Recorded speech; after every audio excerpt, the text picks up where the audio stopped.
লক্ষাধিক টাকার brown sugar পাচার হচ্ছিল জাতীয় সড়কের পাশেই।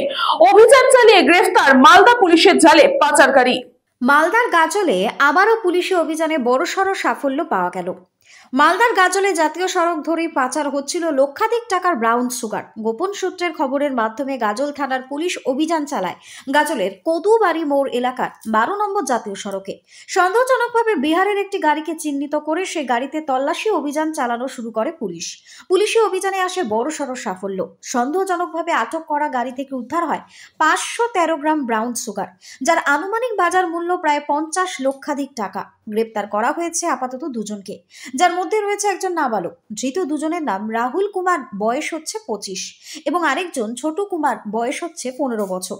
ধৃত দুজনের বাড়ি বিহারের তেত্রি এলাকায়। পুলিশ সূত্রে আরো জানা গিয়েছে, উদ্ধার হওয়া নিষিদ্ধ মাদকগুলি মূলত মালদা থেকে বিহারের উদ্দেশ্যে পাচারের জন্য নিয়ে যাওয়া হচ্ছিল। অভিযুক্ত দুজনকে গ্রেপ্তারের পাশাপাশি বাজারের কাজে ব্যবহৃত গাড়িটিকেও আটক করেছে পুলিশ।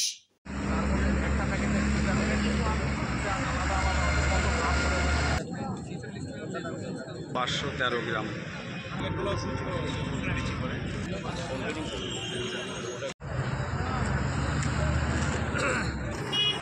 कहाँ से आ रहे थे? मालदा से। कौन सा जगह?